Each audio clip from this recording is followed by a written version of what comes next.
Good afternoon, I'm Malcolm Jordan and this is your Midday News Fix for Monday the 28th of July. An advocate says fearful prison inmates are acting to try and make themselves safer. Corrections figures show 12,000 prisoner requests to be segregated were accepted in the 2023 financial year. That's 66% higher on 4 years earlier. People Against Prisons Aotearoa's Emi Rakiti says inmates are scared they'll be targeted for gang affiliations or for not being in one or for their sexuality. If this is one of the few tools that incarcerated people have got to try to control their exposure to violence, then of course they're going to use it. What I want to know is why there are no better alternatives. Chris Luxon says the government's still finalising the details on easing the foreign buyers ban. Winston Peters says he expects an announcement before the end of the year. National Act and New Zealand First will need to agree on how far to go in scaling back the ban introduced by the Labour-led government in 2018. The Prime Minister says the government's taking its time because it wants to get things right. We both want to make sure that actually if you're going to come to this country and invest, we should say, well, thank you for bringing your capital here, and we should find a way for you to be able to purchase a house. We're both aligned on that. A woman's been found with serious stab wounds in Auckland's Mangere Bridge this morning and a man's been arrested. Emergency services were called to Whanui Place about 8 a.m. and took the woman to Middlemore Hospital. Meanwhile, police have confirmed a 20-year-old man died in Rotorua Hospital on Saturday evening after being found injured on a roadside. Police are speaking with 4 men who found him. They'd like to hear from any witnesses to a crash on State Highway 33 between 5 and 7 p.m.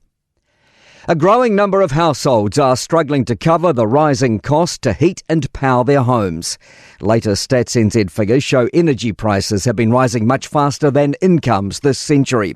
With more, business reporter Michael Sergel. Household energy prices have increased about 171% in 25 years. Wages and salaries have only increased about 80%. More than 100,000 Kiwis are struggling to pay their bills, but major electricity gentailers say support is available for those facing hardship.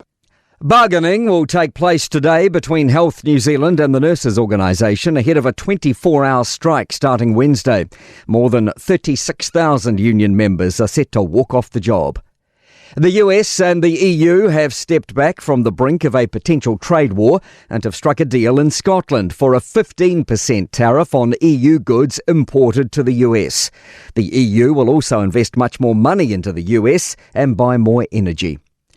Nelson, Tasman is in line for yet more heavy rain. Met Service says a front moving east across the country is expected to bring severe weather for many areas from late today until early Wednesday.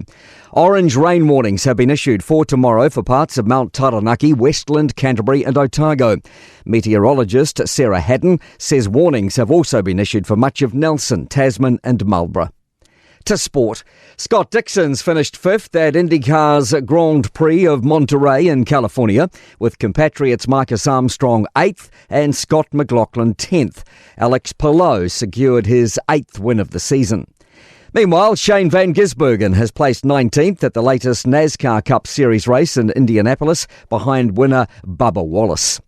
In the wake of England reclaiming the women's European football title on penalties over Spain in Basel, news has emerged that a sequel to the 2002 movie Bend It Like Beckham is in the works. I'm Malcolm Jordan. That's your latest news fix. We'll be back with the next update at 5 p.m. from the Newstalk ZB newsroom.